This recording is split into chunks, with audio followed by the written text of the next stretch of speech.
We tell your stories every day. This is NBC 33 News at 10. Good evening and thank you for joining us tonight. I'm Marlena Hamilton. Thousands of students would have to find new schools if St. George becomes its own city. That's according to a new report. NBC 33's Lauren McCoy has more details about this study and caught up with a parent today whose children may not have a place to go. More than 8,000 students may not have a school to go to if St. George becomes a city. That's according to this study by Together Baton Rouge. We had this analysis done so that we could get a true picture of the numbers and the impact on the children. Thousands of children will be cut off of their schools. Many schools will have a loss of huge numbers of their students, and it will cost millions to build new schools for the shift in population. The study shows in the 70810 area, nearly 2,000 students would be displaced. And Leanne Davis's kids are some of them. My children are very comfortable at their schools right now. I don't think it's right for, someone that probably doesn't even have their children in public schools to make decisions for my children when they're already comfortable and happy.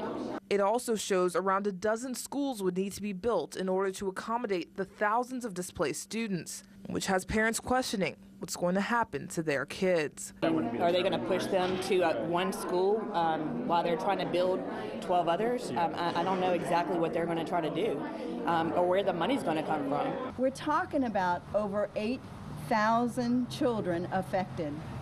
Our analysis comes from public records and easily accessible maps. In Baton Rouge, Lauren McCoy, NBC 33 News.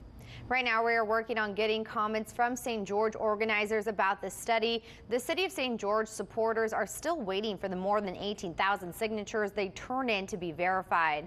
They still hope to have the issue on the ballot in March of next year. To see the full study, it's on our website. Just head to NBC33TV.com. In new roads, there are allegations of voter fraud, voter intimidation, and vote buying. The investigation centers around Cornell Dukes and the people campaigning for him during last week's early voting period. Dukes is running for mayor of New Roads, trying to unseat Mayor Robert Meyer, and some residents have filed formal complaints against him. The Secretary of State's investigative unit and the Point Chappie Parish District Attorney's Office are handling the investigation. State troopers want to remind drivers to always stay mindful while on the roads. This comes after a crash injured several people last night in Livingston Parish. Last night, a car crashed into the back of a trailer on Cane Market Road. Troopers say the trailer had around 20 kids in the back of it and didn't have working taillights. Everyone is okay, but a dozen passengers suffered minor injuries. Troopers say the drivers of both the trailer and car were issued citations for not following proper safety protocols. The 3 teen girls who were hit while walking to school in Breaux Bridge have been identified. 15-year-old Cornacia Fluence died at the scene.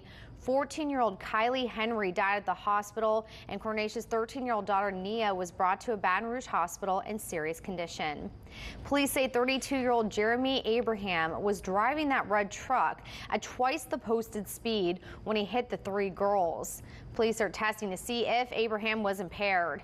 After hitting the teens, troopers say Abraham hit and split a utility pole, crashed into some concrete culverts, ended up in a ditch, and then tried to run away. He is in critical condition at the hospital, but once he's out, he'll face 2 counts of vehicular homicide, felony hit and run, battery of a police officer, and a slew of other charges.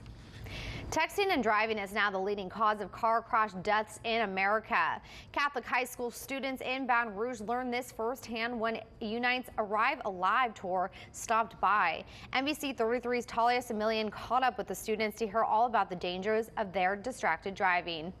I had plenty of high school friends that have actually gotten killed by drunk drivers or have killed themselves from texting and driving. The Arrive Alive program shows students the dangers of distracted driving, letting them get behind a simulated wheel. They have the option of driving drunk or texting while driving. Well, we've had about 50-50 for drinking and driving and texting and driving, but we've had the same results no matter what they're doing.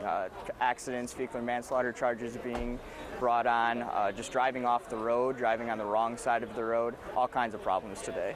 The team uses a high-tech simulator and virtual reality glasses to give the students a first-person perspective of the road. They use the steering wheel, gas, and brake pedals like normal, but their reaction time and hand-eye coordination is slowed down if they choose to drive drunk. I've got a blood alcohol content of 0.95, which is way over the legal limit. Let's see how this goes. So after 4 drinks in 2 hours, I've crashed in less than 30 seconds. If they chose to text while driving, the Arrive Alive team would have them compose a text message and send it to their friend while cruising around the virtual world. It was very hard. Like you would look down to text somebody, and then you would look up and the road would be completely changed. We all grew up learning how dangerous drinking and driving is. But with cell phones being attached at our hip 24/7, we're now 6 times more likely to get into an accident texting and driving than drinking and driving. Temptation is too great for most of us, so we're always looking at our phone. And that's bad, because when you're looking at your phone, you're not looking at the road. So you have no reaction time. If something pops out in front of you or somebody stops, you're not going to see that and you're going to get in an accident. It can't be worth it. You can just wait or pull over if you really have to. In Baton Rouge, Talia Similian, NBC 33 News. Studies show that drivers under 20 have the highest risk of deadly distraction-related crashes. Their lack of driving experience can contribute to critical misjudgments, plus they text more than any other age group.